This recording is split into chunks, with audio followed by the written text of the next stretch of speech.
जो ये दिन है विशेष करके इसको हम कहते हैं मॉर्निंग थर्सडे। ये जो वर्ड मॉर्निंग है ये देखा जाए तो इसका लैटिन, इसका शुरुआत का वर्ड सब लैटिन और उसका जो नाम होता है वो बंटाटम या फिर कमांड या फिर कहें आज्ञा। हिंदी में हम इसको आज्ञा के रूप में देखते हैं। इसलिए कि प्रभु ने एक नई आज्ञा अपने चेलों को दी, उसी के लिए इसे मॉर्निंग के नाम से जाना जाता है। यदि आपने जो शास्त्र पाठ प्रभु के दास आपके पास काल में हमारे सामने पढ़ा, इसको लिखता है मैं तुम्हें एक नई आज्ञा देगा। प्रभु ने कहा कि मैं तुम्हें एक नई आज्ञा देता हूं कि एक दूसरे से प्रेम रखो, जैसा मैंने तुमसे प्रेम रखा वैसे ही तुम भी एक दूसरे से प्रेम रखो। ये नई आज्ञा प्रभु ने, क्योंकि प्रभु ने हमसे प्यार किया और परमेश्वर चाहता है कि हम भी एक दूसरे से प्यार करें। हमें एक दूसरे से प्यार इसलिए करना है क्योंकि प्रभु ने हमसे प्यार किया है।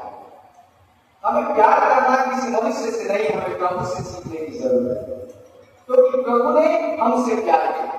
यूहन्ना 3:16 हम सभी जानते हैं, उसमें लिखा है कि परमेश्वर ने जगत से इतना प्यार किया क्या उसने अपना एक पुत्र दे दिया ताकि जो कोई उस पर विश्वास करे वो नाश न हो परंतु अनंत जीवन। परमेश्वर ने हमसे प्यार किया और चाहता है कि हम भी एक दूसरे से प्यार करें। कि परमेश्वर ने अपने प्रेम की भलाई हमसे इस विधि से प्रकट किया कि जब हम पापी थे तभी मसीह हमारे लिए कि परमेश्वर का प्यार, ये प्यार है जो हमें एक साथ उसके भवन में लाता है। ये प्यार है जो हमें एक दूसरे के भाई या बहन बनाता है। ये प्यार है जो हमें दुख और सुख के साथ खड़े होने की ताकत देता है। ये प्यार है जो हमें अपने कहां से हम हैं, हमारी पृष्ठभूमि क्या है, हमारी बैकग्राउंड क्या है, हम कौन सी भाषा बोलने वाले हैं, हम कलर कैसे, मायने नहीं रखता, क्योंकि परमेश्वर का प्यार है जो हमें एक साथ लेकर प्रभु के भवन में लाता है। आज जो दिन है विशेष करके जो प्रभुवंश का दिन, जो प्रभु के साथ टेबल में शामिल होने का दिन, इसका अद्भुत कार्य देखिए, इसमें सब एक बराबर हो जाते हैं हम। ये जो प्रभु की मेज है ये कोई बड़े या छोटे के बीच के अंतर को बात नहीं करता, ये सबके लिए, सबको आना है, सबको प्रभु के सामने खड़े होना है और सबको प्रभु की आशीषों से आशीषित होना है। ये परमेश्वर का प्यार है। और प्रभु ने आज्ञा चेलों को तब दी जब वो दुख उठाने वाला था। कल फ्राइडे की आराधना है, हम सब सलीब पर जो वचन बोले गए हैं उस पर हम भरण करेंगे। और उसके पहले प्रभु की बड़ी इच्छा थी कि वो चेलों के साथ एक खाने में शरीक, एक भोजन में शरीक और एक संगति में शरीक, और उसी के लिए उसने ये सारी बातों को प्रभु ने चेलों के साथ में रखा। इसके पहले कि मैं दुख उठाऊं, प्रभु कहता है कि मेरी बड़ी इच्छा है कि मैं आपके साथ एक अंतिम भोज को मैं अंतिम गाड़ी, अंतिम भोज, प्रभु भोज, इस प्रकार के अलग अलग नाम से हम आज के इस दिन को जानते हैं। इसके पहले कि प्रभु ने दिखाया उसने चेलों के साथ एक अंतिम संगति की। तो महत्वपूर्ण बात हमें समझने की जरूरत है कि प्रभु भोज उनके लिए है जो प्रभु के, प्रभु भोज हर किसी के लिए नहीं, प्रभु भोज उनके लिए है जो प्रभु के हैं, क्योंकि प्रभु ने प्रभु भोज अपने चेलों के साथ बिताया। यदि आप मान रहे प्रभु के हैं, उनके चेले हैं, उनके शिष्य हैं, शिष्याएं हैं, तो हमारे लिए प्रभु भोज, क्योंकि हम प्रभु में शामिल होते हैं, प्रभु की मेज में शामिल होते हैं, उसके लोगों में और उसकी बहन में शामिल होते हैं, इसलिए हम प्रभु के हैं। कोई भी जो प्रभु पर विश्वास नहीं करता, आप देखिए कलीसिया इस संगति में, वो प्रभु को शामिल नहीं हो सकता, क्योंकि वो प्रभु के लोगों का अलौकिक का बदले नहीं जाता। लेकिन प्रभु के लोगों का बेटा बदले वही जानता है जो प्रभु में। और इसमें लिखता है कि आप यूहन्ना 6 उसके 53 और 56 पद को पढ़ेंगे। 53 फिर उसमें लिखता है, यीशु ने कहा, यूहन्ना उसके 6:53 पद में कहा, लिखा है, यीशु ने उनसे कहा, मैं तुमसे सच कहता हूं कि जब तक तुम मनुष्य के पुत्र का मांस न खाओ और उसका लोभ न पियो, तुम्हें जीवन नहीं। मैंने एक उदाहरण के रूप में बताया कि ये और लोभ में शरीक होने का अर्थ क्या है। उसने कहा, जो मेरा मांस खाता और मेरा लोभ पीता है अनंत जीवन उसका, मतलब जो अनंत जीवन के लिए ठहराए गए, आत्मा में जो अनंत जीवन के लिए बुलाए गए, हमारे लिए जरूरी है कि हम प्रभु की इस दावत में, प्रभु के इस आह्वान में उसके साथ शरीक। ऐसा नहीं है कि हम मांस और लोभ को खाते हैं, लेकिन लालसा लहू के प्रति जो हमारे बीच में रोटी है या दान का रस है उससे पीते, क्योंकि प्रभु ने इस कार्य को करने के लिए कहा, प्रभु ने इस कार्य को करने के लिए कहा। और इस प्रकार हम प्रभु की मृत्यु को स्मरण करते हैं जो उसने हमारे लिए की। लेकिन महत्वपूर्ण बात जो आज की साथ में आप लोगों को सिखाना चाहता हूं ये कि इस प्रभु भोज के पहले या प्रभु भोज के लिए हमें कैसे तैयारी करनी चाहिए, हमारी तैयारी कैसी होनी चाहिए, हमें क्या करना चाहिए, कैसा होना चाहिए ताकि परमेश्वर की मेज में शामिल होने का महत्व आप समझ सकें। कभी कभी हम आ जाते हैं चर्च के लिए हमें लेना है, हम लेके चले, लेकिन इतना काफी नहीं। हमें भी प्रभु के सम्मुख आते हैं, प्रभु के पास आते हैं, हमें उस महत्व को समझना जरूरी है जो प्रभु अपनी मेज में आने के लिए बुला रहा है। इससे लिखता है कि प्रभु जब इस बात को जानने लगा कि उसके दुनिया से जाने का समय आ गया, तो उसने अपने लोगों से प्यार करना, वैसा ही प्यार करना चाहा तो जैसा करना चाहता था। इसमें लिखता है कि इसके पहले कि वो दुख उठाए, उसने चेलों के साथ अंतिम भोज में शामिल होने का निर्णय लिया और उसने चेलों को बुलाया। आप दूसरे सुसमाचार में पढ़ेंगे तो लिखा है प्रेमी कोटरे अपर हो, उसने चेलों से कहा कि मेरे लिए पसंद जो भोज उसे तैयार करो। चेलों ने उससे तैयार किया उस प्रीति कोटरी में और वहां जाकर अपने चेलों के साथ भोजन करने के लिए बैठा। इसमें लिखता है जब वो भोजन कर रहा तब अचानक प्रभु उठा। जो यदि आप 13वां अध्याय उसके पहले पद से आप पढ़ना शुरू करेंगे तो उसमें लिखता है कि वो जब भोजन कर रहा था, देखिए इसमें लिखता है 4वें पद में, भोजन पद से उठकर उसने अपने ऊपरी कपड़े उतार दिए। 13वां अध्याय उसके 4वां पद को मैं पढ़ रहा हूं। मतलब जब प्रभु अंतिम भोजन के लिए बैठा है चेलों के साथ, अचानक प्रभु उठ जाते अपने जगह से। उठकर उन्होंने क्या किया, अपने बाहरी वस्त्र को उतार दिया है। इस्राएलियों की रीति थी कि वे अंदर जो कुर्ता पहनते थे उसके ऊपर बाहरी एक कुर्ता पहनते थे, ऊपरी कोट उन लोगों को ऊपर से रहता था। उसको जब वो काम करते थे उतार देते थे, बाकी समय जब बाहर थे थे वो अंदर के लंबे कुर्ते के ऊपर एक कोट के तरीके से एक कोट पहनते थे, उसको प्रभु ने उतार दिया जाता है। और इस तरीके जो अंगूठा लेकर उससे कमर बांध दिया और अंगूठा के साथ उसने अपने कमर को बांध दिया और दिखता है बर्तन में पानी भरकर चेलों के पांव धोने और जिस अंगोछे से उसकी कमर बंधी थी उससे पोंछने लगा। अचानक खाना खा रहे थे, सब उस अंतिम भोज में थे, अचानक प्रभु उठ जाते हैं, ऊपरी वाली कोट को उतार देते हैं, अंदर जो कपड़ा पहने थे उसको गमछा से बांध लेते हैं और एक कटोरे में पानी ले लेते हैं और अपने चेलों के पैर करना शुरू कर देते हैं। और इसमें लिखता है कि वो धोना शुरू कर देते हैं और एक के बाद सबके पास वो जाकर उनके पैरों को धोना शुरू कर देते हैं। कई जगहों में आपने देखा होगा फीट वॉशिंग, पाँव धोने का भी आज के दिन में ऐसे प्रोग्राम करके जाते हैं।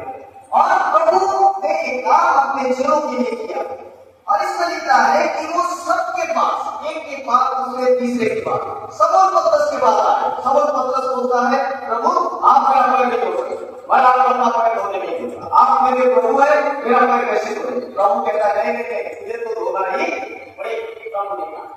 इसका ऐसा लिखा है तब समूह पत्रस के पास आया, तब समूह ने उससे कहा ये प्रभु क्या तू मेरे पाँव धोएगा? प्रभु क्या तू मेरा पाँव धोएगा? इसने उसको उत्तर दिया जो मैं करता हूं तू उसे अभी नहीं जानता परंतु इसके बाद समझेगा प्रभु। अब सोचिए जिनको वो प्रभु कहते हैं, जिन्हें उन्होंने ईश्वर माना है, वो ईश्वर अपने चेले का पैर धोता है। मनुष्य के इतिहास में आप कोई भी ऐसे ईश्वर को नहीं पाएंगे जिसने कभी अपने शिष्यों के पैर धोए। जब से ये पृथ्वी बनी है और बहुत सारे देवी देवता महान ईश्वर इस जगत में आ चुके हैं जो अपने आप को ईश्वर कहते हैं, परंतु क्या कभी किसी ने कहानियों में, किसी किताबों में, किसी के बोलते सुनने में कभी ऐसा सुना कि जो ईश्वर बनकर आया उसने लोगों के पाप हुए?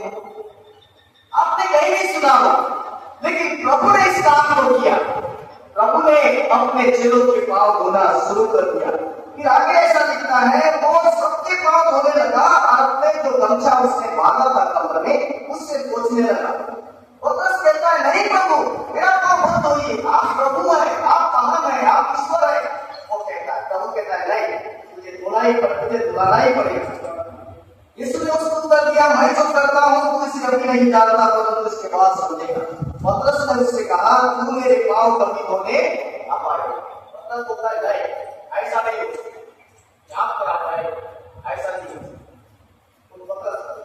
तब प्रभु कहता है, देखिए उसमें लिखता है, यह सुनकर यीशु ने उससे कहा यदि मैं तुझे न धोऊं तो मेरे साथ तेरा कुछ भी साझा नहीं, लेकिन तू जानता है कि मेरे साथ तेरी हिस्सेदारी है, इसलिए मुझे तेरे पांव को धोना पड़ेगा। इसमें लिखा है कि प्रभु ने उससे कहा, तब समौन पतरस ने कहा हे प्रभु तू मेरे पांव ही नहीं हाथ पैर सिर सब धो दे, पाए क्यों देना चाहते हो? मुझे डायरेक्ट धो, तुरंत धो, ऐसे सारा धो, हटाओ हटाने का झंझट खत्म करो, हो दे। प्रभु कहता है नहीं, वो भी नहीं हो सकता, क्योंकि तो एक बार नहा दिया है उससे दोबारा आगे की जरूरत नहीं है, सिर्फ पांव धोने की जरूरत है, पांव को साफ करने की जरूरत है। हम सभी जानते हैं, यहाँ तक कि हमारे देश के मेरे जगह में बहुत सारे जगहों में प्रथा रही है कि जब कोई भी मेहमान घर में आते हैं उन्हें हम पानी का लोटा उसे देते हैं, उन्हें पैर धोकर घर में प्रवेश करवाते हैं। ये हमारी संस्कृति। क्यों हम पैरों को धोते हैं? क्यों धोते हैं? क्योंकि शरीर का सबसे ज्यादा जो हिस्सा गंदा होता है हमारे पांव गंदे होते हैं, इसलिए हम पैर धोते हैं। हर समय जाकर हम नहाने नहीं चले जाते, क्योंकि हम चलते हैं और चलने के कारण धूल हमारे पाँव में आते हैं और उस पाँव को धोकर हम साफ करते हैं ताकि घर गंदा न हो। हमारे पाँव को धोकर हम साफ करते हैं। और उन दिनों में भी यही प्रथा, उन दिनों में प्रथा ये थी कि जो किसी को मेहमान नवाजी करता था या किसी का जो अपने घर में किसी मेहमान को बुलाता था, उसका फर्ज होता था कि अपने नौकर के द्वारा पानी धोने के लिए उन मेहमानों को पानी के पैर धोने के लिए वहां उनकी प्रथा है, उन्हें देना पड़ता था ताकि अपने पाँव धोए और पाँव धोकर अंदर आए। और यहाँ पर मेजबान कौन था? यहाँ प्रभु स्वयं मेजबान, उसी ने जगह में लाया था अपने चेलों को और इसलिए वो पानी से उन्हें धोता है। पानी से धोने का क्या अर्थ? सीधा सीधा अर्थ कि हमारे पैरों की सफाई, हमारे पैरों की शुद्धि, हमारे पाँव को साफ करना, शुद्ध करना, क्योंकि वे धूल से गंदे हो गए, वे धूल से गंदे हो गए और उस गंदगी को हटाने के लिए धोना जरूरी, उस गंदगी से गंदगी को हटाने के लिए पाँव को धोना जरूरी। कितना अजीब है। उन दिनों में उन चेलों के पाँव गंदे थे, इसलिए प्रभु ने उस मेज में, उस भोज में शामिल होने के समय उठकर चेलों को याद दिलाया कि तुम्हारे पाँव को साफ करना जरूरी है और काम में करते हैं। हो सकता है आज हम अच्छे जूते पहनते हुए हमारे पाँव शायद गंदे न हो, लेकिन हमारे हाथ शायद गंदे हो, हमारी आंखें शायद गंदी हो, हमारा दिल शायद गंदा हो, हम गंदी चीजों को करने लगे, हमारे ख्यालों में गंदगी आदत पाई जाती है, हमारे मोबाइल, हमारे व्यक्तिगत चीजों में गंदगी पाई जाती है, हम पूरी रीति से संसार के हो चुके हैं और हमने उस गंदगी के बारे में कभी सोचा नहीं। आज की शाम परमेश्वर की बुलाहट हमारी गंदगियों को धोने की बुलाहट। यदि हम प्रभु की मेज में शामिल होना चाहते हैं, यदि हम परमेश्वर की मेज का हिस्सा होना चाहते हैं, तो हमें अपने आप को धोना पड़ेगा उस मन से जो प्रभु की कमरी से बहता है, उस पानी से जो प्रभु देना चाहता है, क्योंकि हमने न जाने कितनी चीजों में अपने आप को गंदा करना शुरू कर दिया है।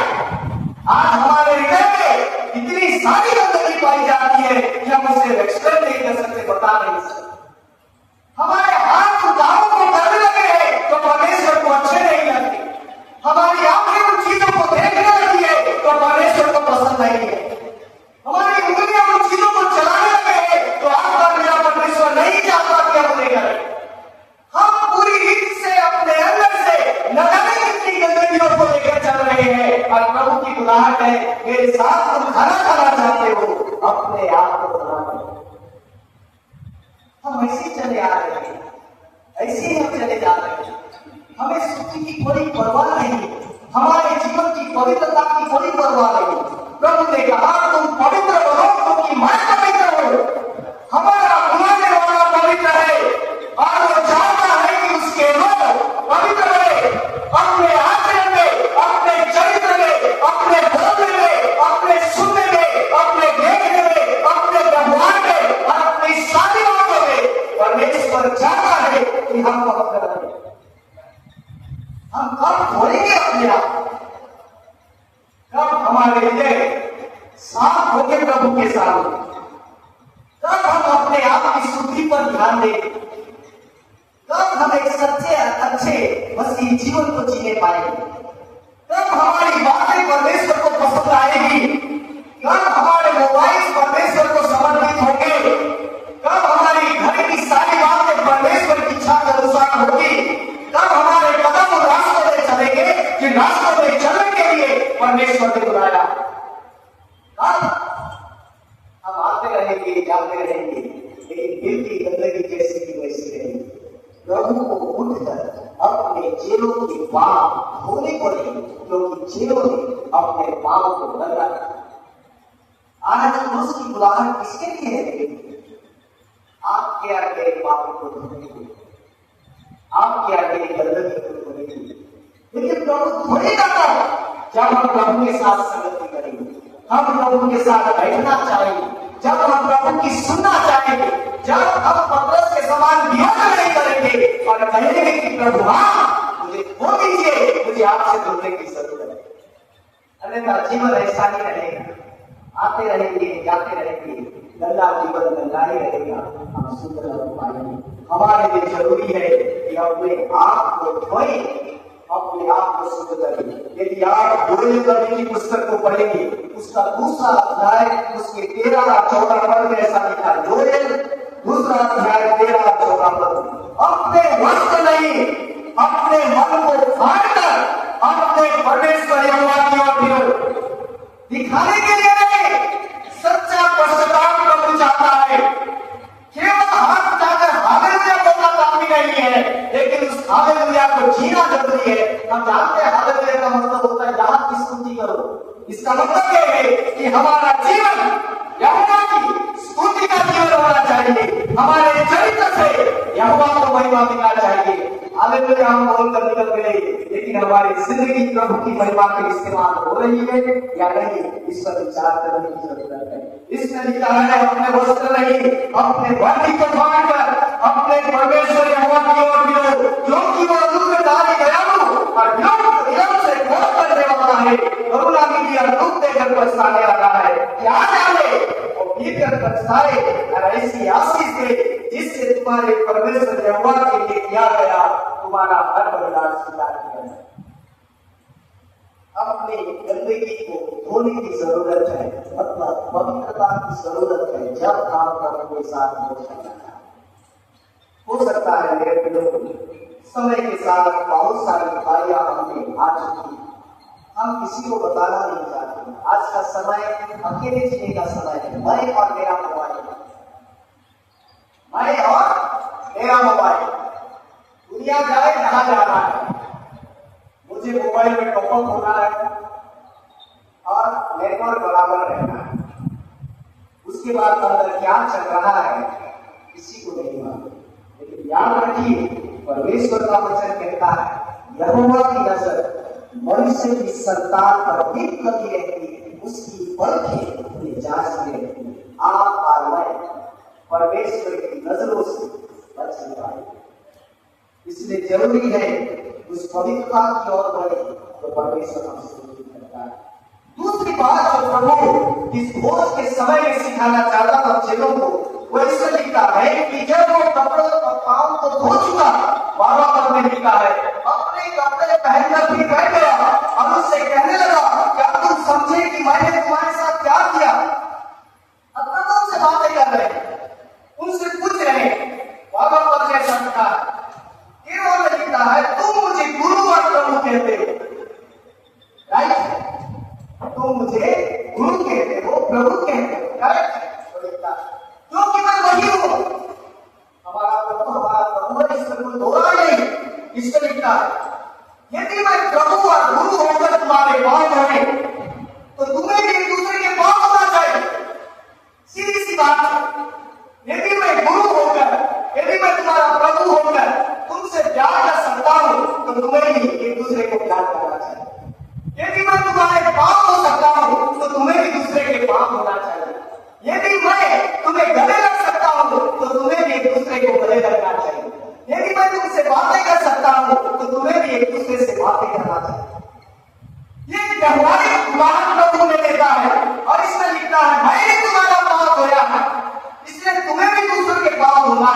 क्योंकि मैंने तुम्हें नमूना दिखा दिया।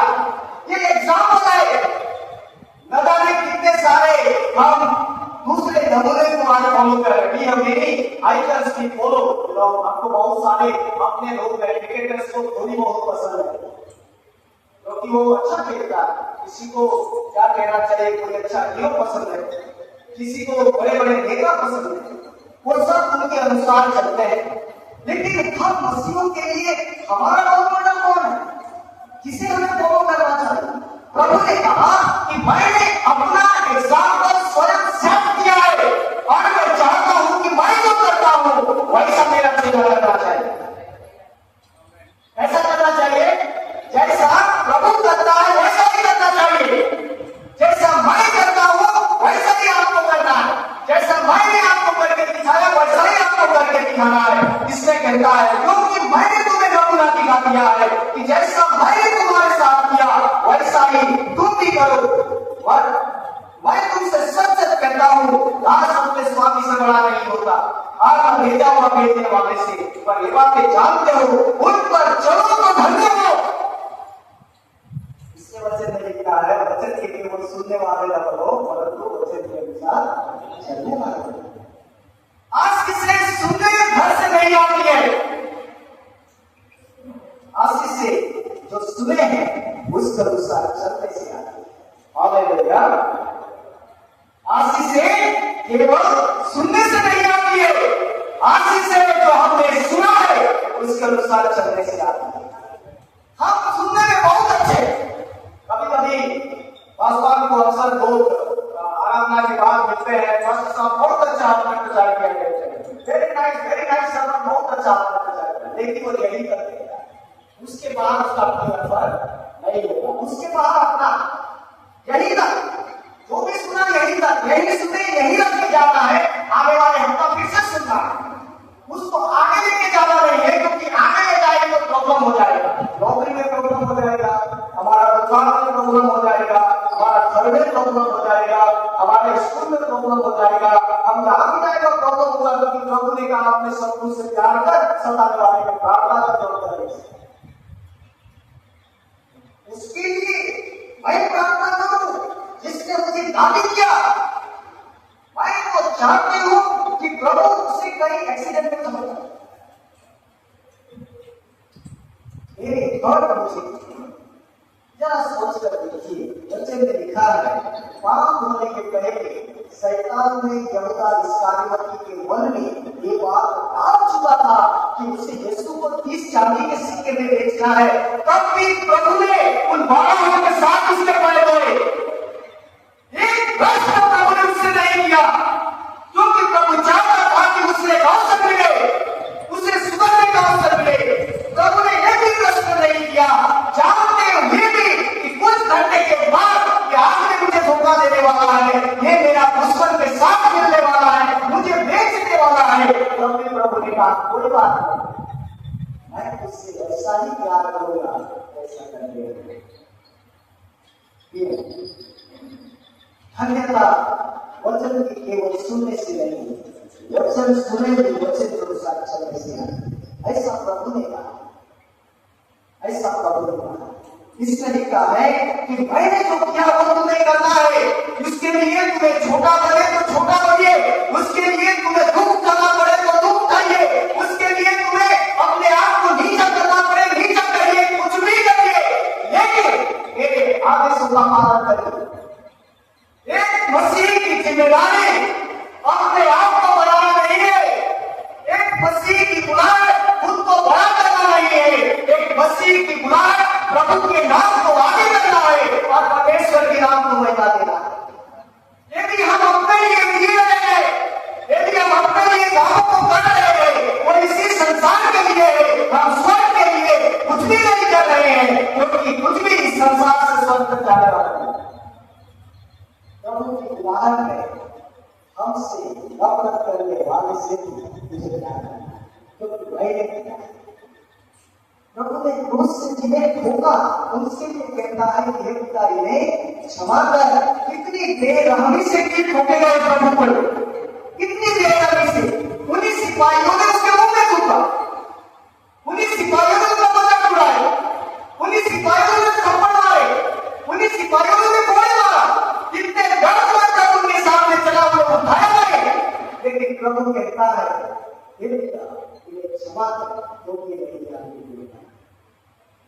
मुस्कुराहट के लिए प्रभु ने हमें बुलाया, कैसे जीवन जीने के लिए प्रभु ने हमें अपने आप को सुंदर, अच्छा और बड़ा करने के लिए बुलाया, या फिर अपना क्रूस उठाकर प्रभु के पीछे चलने के लिए? किसके लिए प्रभु ने बुलाया? और किस प्रकार का जीवन जिए? न जाने कितने झगड़े हमारे बीच में, एक दूसरे से शायद बात भी नहीं करते होंगे, हमें बहुत सारे, एक दिन नहीं, 2 दिन नहीं, 1 महीना नहीं, सालों से नहीं कर रहे हो। मेरा उनके घर नहीं करता है पास्टर साहब, मैं वहां नहीं आऊंगी, आपको गाना गाने जाना है तो जाओ, मुझे नहीं आना। अरे आज की बात नहीं है, आज के पहले भी जो पास्टर थे कब से हमारे मिट्टी है, हम उनके घर नहीं जाते। बात खत्म हो गई, आपको जो सोचना है सोचो। क्या आपका मेरा प्रभु खुश है ऐसे बर्ताव से? क्या आपका मेरा प्रभु आनंदित है? वो मेरा बेटा क्या बढ़िया बोला तुमने, मुझे उससे नफरत करता रहूंगा, नफरत करते करते गड्ढे चले जाऊंगा और उसी के साथ जीवन समाप्त कर दूंगा। क्या प्रभु ऐसा कर रहा है? क्या प्रभु ने ऐसी सिखाया है? क्या उसकी मुराद ऐसी है? क्या एक मसीह को वैसा ही जीना चाहिए कि नफरत करते हुए, लड़ते हुए, गाली देते हुए, लोगों को परेशान करते हुए, मुंह बांधकर, नहीं गिरते हुए, दीवारों में, झगड़ों में, तनाव में, हर प्रकार के बंटवारे का जीवन जीते हैं प्रभु ने जीने के लिए बुलाया? जानते हुए भी सामने वाला कुछ ही घंटों के बाद मुझे बेचने वाला है, प्रभु ने उसके बिना बस से बताया।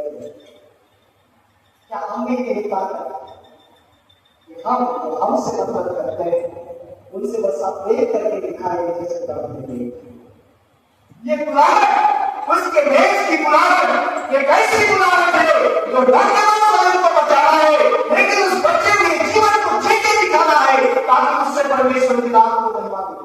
चाहे उसके लिए हमारा नाम एक बार में न छपे, हमारा नाम चर्च के सूचना में न आए, हमारा नाम हमारे घरों में बुलाया न जाए, लोग हमसे अलग हो जाए, लेकिन हमें प्रभु के साथ जो उसने कहा उससे करना। जगत ने क्या कहा उससे हम नहीं मानते, हम उससे मानते जो हमारे प्रभु ने कहा।